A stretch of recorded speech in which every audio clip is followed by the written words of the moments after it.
कक्षा 7वीं के सामान्य विज्ञान में हमने देखा कि विद्युत आवेश की निर्मित कैसे होती है। अब हम लोग देख रहे हैं ये स्थिर विद्युत आवेश कुछ पदार्थों में घर्षण करके कैसे उत्पन्न किया जाता है। यानी स्थिर विद्युत आवेश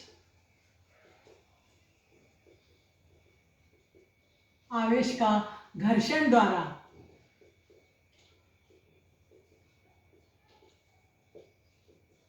निर्माण कैसे होता है उसका हम लोग प्रयोग देख रहे हैं। इसके लिए हम लोग को क्या बोला है, कागज ले लो, पॉलीथीन ले लो, पॉलीथीन यानी प्लास्टिक, फिर बोला है नायलॉन का कपड़ा लो, सूती कपड़ा लो और रेशमी कपड़ा लो। रेशमी कपड़ा आप लोग जानते हो जो फ्रेंडशिप बैंड बोलते हैं हम लोग। उन कपड़े के ऊपर जो है कुछ वस्तुएं हैं उनको रगड़ो। जैसे सबसे पहले गुब्बारा रगड़ना है, फिर उसके बाद रिफिल रगड़ना है, फिर उसके बाद रबड़ रगड़ना है, फिर लकड़ी की मापन पट्टी, स्केल लकड़ी का, फिर स्टील का चम्मच, फिर तांबे की पट्टी। इन सभी वस्तुओं को जो है एक एक करके कागज के ऊपर रगड़ना है, पॉलीथीन पे रगड़ना है, नायलॉन कपड़े के ऊपर रगड़ना है, रेशमी कपड़े के ऊपर रगड़ना है। इन सभी के पास जो है जैसे हम लोग रगड़ते हैं और कागज का टुकड़ा इसके पास लेके जाते हैं तो क्या प्रभाव पड़ता है, और रगड़ने के पश्चात कागज के टुकड़े के पास ले जाने पर क्या प्रभाव पड़ता है, उसको इस सारणी में हम लोगों को लिखना है। तो सबसे पहले हम लोग क्या करते हैं, अभी इसको आप लोग घर में करके देखेंगे। तो गुब्बारा लेते हैं, हाँ फुग्गा, फुग्गा, इसको जो है हम लोग क्या करते हैं, या तो रेशम का कपड़ा कुछ भी ले लेते हैं, हमारे पास जो रहेगा रेशम का कपड़ा ले लेते हैं। आपके पास प्लास्टिक या पॉलीथीन की थैली है तो प्लास्टिक लेते हैं। मैंने बताया था घर्षण विद्युत किन पदार्थों पर होता है, कांच की छड़ के ऊपर होता है, रेशम के कपड़े के ऊपर होता है, प्लास्टिक की छड़ के ऊपर या प्लास्टिक के ऊपर होता है, रबड़ के ऊपर होता है, ऊनी कपड़े पर होता है ना, नायलॉन के कपड़े पर होता है। तो इन सब पे हम लोग रगड़ सकते हैं। तो यानी किसी विशिष्ट वस्तु पर रगड़ने से ही आवेश उत्पन्न होता है।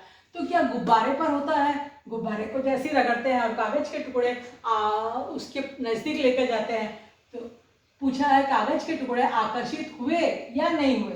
तो कागज के टुकड़े क्या होते हैं, उसकी ओर आकर्षित हो जाते हैं, आकर्षित हुए। हाँ, गुब्बारा जैसे हम लोग रेशम के कपड़े से रगड़ते हैं और कागज का टुकड़ा लेकर जाते हैं तो कागज का टुकड़ा उसकी ओर आकर्षित हो जाता है। इसका मतलब वस्तु क्या हुई, आवेशित हुई, आवेश उत्पन्न हुआ, इसीलिए जो है कागज के टुकड़े उसकी ओर खिंचा गए। अब रिफिल है, रिफिल भी काय की बनी होती है, आपको मालूम है, प्लास्टिक की बनी होती है। तो इस रिफिल के पास भी जो है हम लोग रिफिल को जो है रेशम के कपड़े से रगड़ते हैं और कागज के टुकड़े इसकी ओर लेकर जाते हैं तो कागज के टुकड़े रिफिल के पास भी जो है आकर्षित हो जाते हैं। आप लोग इसको घर में करके देख सकते हैं। तो इसका मतलब जब आकर्षित हुआ, इसका मतलब वस्तुएं आवेशित हुई या नहीं हुई, आवेशित हो गया, कागज का टुकड़ा आवेशित हो गया, मतलब रिफिल जो है क्या हो गया, आवेशित हो गया, इसकी ओर आकर्षित हुआ। इसलिए अब रबड़ लेते हैं। इस रबड़ को भी जो है, रबड़ का हम लोग एक छड़ ले लेते हैं और रबड़ की छड़ को भी जो है रेशम के ऊपर कपड़े पर रगड़ते हैं और कागज के टुकड़े जो है जब रबड़ के नजदीक लाते हैं तो कागज के टुकड़े जो है उसकी ओर आकर्षित हो जाते हैं, मतलब आकर्षित हुए। जब आकर्षित हो गए तो क्या निष्कर्ष निकलेगा, वो वस्तु कैसे हो गई, आवेशित हो गई, घर्षण से आवेश उत्पन्न हो गया, उसमें आवेशित हुई। इसका मतलब गुब्बारा, रिफिल, रबड़, इनकी और कागज के टुकड़े आकर्षित हुए, इसलिए ये क्या हुई, आवेशित हुई। अब हम लोग लेते हैं लकड़ी की छड़, लकड़ी की मापन पट्टी लेते हैं, लकड़ी की स्केल मालूम है आपको, बड़ी वाली पीले रंग की। तो इसको जो है हम लोग रेशम के कपड़े से रगड़ते हैं और कागज के टुकड़े के पास लेके जाते हैं तो क्या देखते हैं हम लोग, कागज के टुकड़े और उसकी ओर आकर्षित नहीं हुए, यानी रेशम का कपड़ा देखो घर्षण वाला पदार्थ वही है लेकिन वस्तु बदल गई है तो उस पर आकर्षित करने से आकर्षित नहीं होता है। आकर्षित नहीं हुई मतलब लकड़ी की पट्टी क्या हुई, आवेशित नहीं होती है, वस्तु आवेशित हुई क्या, तो नहीं हुई, आवेशित नहीं हुई, आवेशित नहीं हुई।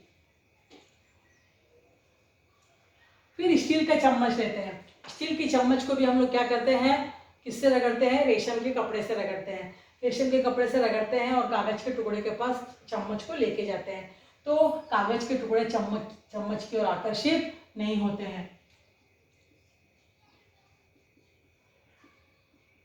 आकर्षित नहीं हुए। जब आकर्षित नहीं हुए इसका मतलब स्टील का चम्मच आवेशित नहीं हुआ। घर्षण करने से भी स्टील की चम्मच के ऊपर कोई प्रभाव नहीं हुआ, इसका मतलब स्टील का चम्मच आवेशित नहीं हुआ, आवेशित नहीं हुई। फिर अब लेते हैं तांबे की पट्टी। एक तांबे की पट्टी ले लेते हैं। तांबे का तारा आप लोग जानते हैं जो इलेक्ट्रिक में होता है, या हमारे घर में तांबे का बर्तन देखा है, पूजा का बर्तन। तो तांबे की पट्टी लेते हैं चम्मच, और उसको जो है उसको भी रगड़ते हैं हम लोग रेशम के कपड़े से। और तांबे की पट्टी को जो है रगड़ने के पश्चात कागज के टुकड़े इसके पास लेके जाते हैं, तो कागज के टुकड़े तांबे की पट्टी की तरफ भी आकर्षित नहीं होते हैं, आकर्षित नहीं होते। इसका मतलब तांबे की पट्टी भी आवेशित नहीं हुई।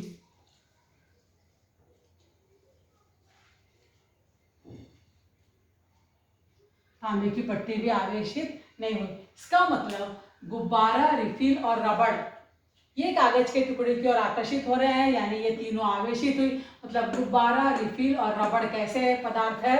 हमारे स्थिर विद्युत आवेश उत्पन्न करने वाले पदार्थ है, सुचालक। जबकि लकड़ी की पट्टी, स्टील की चम्मच, तांबे की पट्टी, इसकी ओर जो है कागज के टुकड़े आकर्षित नहीं हुए, यानी ये तीनों वस्तुएं जो है आवेशित नहीं होती है। यानी कुछ विशिष्ट पदार्थों पर ही, कोई दो विशिष्ट पदार्थों को ही एक दूसरे के ऊपर रगड़ने से उसमें क्या निर्माण होता है? घर्षण विद्युत के द्वारा आवेश निर्माण होता है, और ये आवेश जो है उस पर कुछ देर तक टिका रहता है, इसलिए इसको क्या कहते हैं हम लोग? स्थिर विद्युत आवेश कहते हैं। तो घर्षण के द्वारा जो है सभी वस्तुओं पे आकर्षण नहीं उत्पन्न किया सकता, केवल प्लास्टिक, रबड़, कांच, ऊनी कपड़ा, रेशम कपड़ा, इन्हीं पर जो है विद्युत आवेश निर्माण किया जा सकता है। प्रत्येक वस्तु जो है परमाणु दृष्टि में कैसी होती है? उदासीन होती है, और इसमें धन और ऋण आवेश कैसा होता है? समानुपात में होता है। किसी कारणवश जो है इसमें ऋण आवेश कम होने पर परमाणु जो है धन आवेशित हो जाता है ना। जब ऋण आवेश कम हो जाएगा तो सामने वाली वस्तु धन आवेशित हो जाएगी, जब यदि ऋण आवेश बढ़ जाएगा तो सामने वाली वस्तु कैसी हो जाएगी? ऋण आवेशित हो जाएगी। तो इस प्रकार जो है कुछ विशिष्ट वस्तुओं में जो है हम लोग क्या कर सकते हैं? आवेश का निर्माण कर सकते हैं। तो देखा हमने स्थिर विद्युत आवेश कैसे निर्मित होता है, इस प्रयोग के द्वारा हमने समझा। अब हम लोग देख रहे हैं घर्षण विद्युत किसे कहते हैं और स्थिर विद्युत आवेश किसे कहते हैं।